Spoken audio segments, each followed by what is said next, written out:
How about the Adam God theory? That's Mormon doctrine. No, it's not Mormon doctrine. Even back at after the Brigham Young's death, the brethren got together and they discussed it, and the Spirit told them not to make that church doctrine. And a lot of other things were never made church doctrine, simply because you can't prove it. Brigham Young, for example, is dead. We don't know exactly what he says. We can't go back and ask him. One of the things that is interesting is other things Brigham Young says conflict with that statement.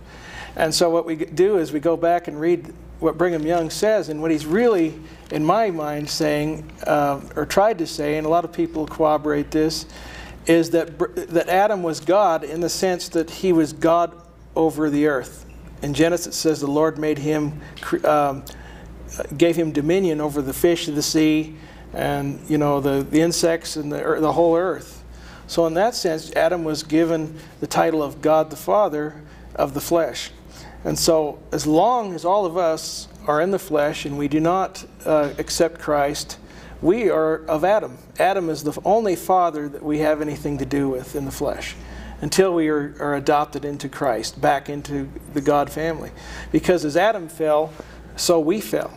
We fell from being in that family with the fall of Adam, and through Christ we are brought back into the presence of that family. And so we are adopted back in. And so in that sense, it doesn't conflict. But exactly what Brigham Young said, even back then, this was never made church doctrine. And yet the church doesn't hide anything. We don't try to stuff it under the rug like some of these other churches do. You can go down and read all of these things, whether they're false or true, or somebody wrote it up sometime and we can't prove it. And yet these people that are anti-Mormon go in and take this stuff out of the files and go around telling people this is church doctrine. You see, and they tried to do that with Mark Hoffman's stuff too. When he came out with that salamander thing, they spent millions of dollars printing up books about the salamander, and all of a sudden Hoffman blows himself up, and we found out he was a fake, and he wasn't a Mormon after all. He was a born again who was against the church. And so we see that deception is continually happening to throw people off and give them excuses. And in actuality, in the temple, it's always been proven and always been a doctrine that Adam was the Son of God, and he was never God the Father, and they even have different names. So it's really a lot of inconsistencies, and where did that come from, and why didn't the brethren make it a doctrine? There's probably a real good reason. Okay. So that's basically what Brigham Young actually taught, that was only a theory. Well, we don't know exactly what he taught, because he's got other statements that conflict with that. My grandparents came from Utah. My great-grandmother was related to Brigham Young. She never heard of the Adam God theory. It was never anything that was taught prevalently. So what that means is that there's really a lot of iffy things about where that came from. And, I mean, the guy's dead. Unless you have a court of law and you have the guy there, it's like President Reagan several years ago said, the newspaper reported, and then Channel 3 News, that he was going to raise taxes. Well, I turned to Channel 8 and they said he's not going to raise taxes, he's going to lower taxes. Then I turned to another channel and they said, yes, he is going to raise taxes, but not till next year.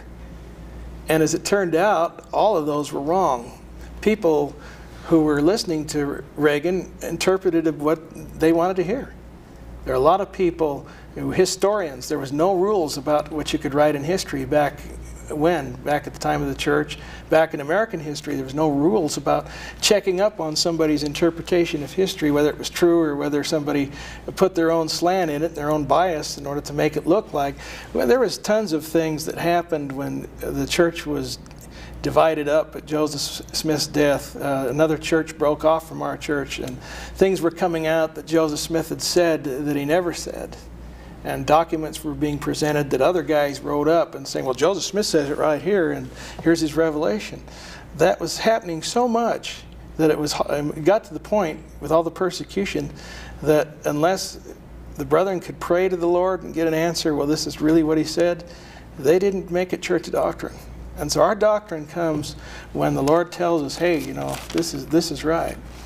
And I've never felt the Spirit about these things. And yet I know they exist, and I know that people can make anything out of it they want. And yet, you know, and we can ruin our founding fathers the same way if we believe everything that everybody said or everything some historian wrote down, because there's so many conflicts in the interpretation of these things. How about the Mormon temple being Masonic? Well, here's the thing about the Masonic Lodge. Was a part of American history, and this is a part of that people don't understand. When you go back in American history, Abraham Lincoln, George Washington, Thomas Jefferson were all Masons. And it was not the Masonic order of the Illuminati. It was not the same thing. These people were trying to set up a free government under God, under Jesus Christ. And yet their order of the Masonic Lodge was to bring all religions into a unity. It was kind of like a fraternity. It wasn't a church or it wasn't a religion. And George Washington belonged to it. And he said this holds us together in brotherhood. It also keeps us safe from the European church over there that wants to stop what we're doing. And so what they were able to do is keep secrets that way. And of course, the Masons trace their history back to Judah. You go back to Solomon's temple, and that's where it all started. And they have documents to show that they've carried those traditions from Solomon's temple clear down to this day. And so the handshakes are not from the Masons anyway, they're from the Jews. Now the Jews covenanted with God. Where did the handshake come from? Now if you make a business deal with me and I promise to pay you money, we'll shake hands on it. What it means is I agree and I covenant with you that I will keep my promise. And see, what a lot of these groups out here have tried to do is make the handshakes evil. They play scary music like the Twilight Zone and make up a movie and show people shaking hands, and you could make Disneyland scary with that stuff. And so actually there's nothing evil about shaking hands. And now with the discovery of the Dead Sea Scrolls, we discover where it all come from. And the Nag Hammadi, the ancient Jews in the Nag Hammadi manuscript talks about the handshakes that they did in the temple. And the handshakes they did in eternal marriage in the Nag Hammadi and the Dead Sea Scrolls. And so it's really something. Now you can't get the Dead Sea Scroll documents about this except one place, in the Mormon bookstores. You can't get it anywhere else. And that's really interesting, because if you want to find out about, you know, the Dead Sea Scrolls and the Nag Hammadi, you have to kind of you know, really search for it. Because now that these things are coming out, they're trying to cover it up, and it corroborates Mormonism. And even a Catholic scholar got up and said, he says, we're going to have to call these people Mormons. He said, because they're practicing the very same ceremony. It's exact. The Masonic Lodge does not practice eternal marriage. They do not practice the priesthood order of binding on earth and heaven. And they do not practice the binding of Jesus Christ to man. And that's what the temple's all about. Since the movie Against Temple has exposed the secrets that was in the temple, hasn't this defiled the temple? And how about the blood atonement they talk about? Well, actually, you know, the temple is totally intact because they lied about it. That was the greatest thing. If they'd have told the truth about it, then that might have been a problem.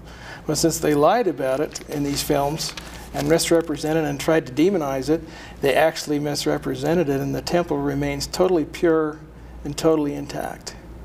And so that's the thing that I see as being a member is, you know, this is something that's kind of comical. The only reason they have an edge here is because we're not supposed to talk about the temple, so they got a leeway. Oh boy, we can say anything we want then, and we can twist things.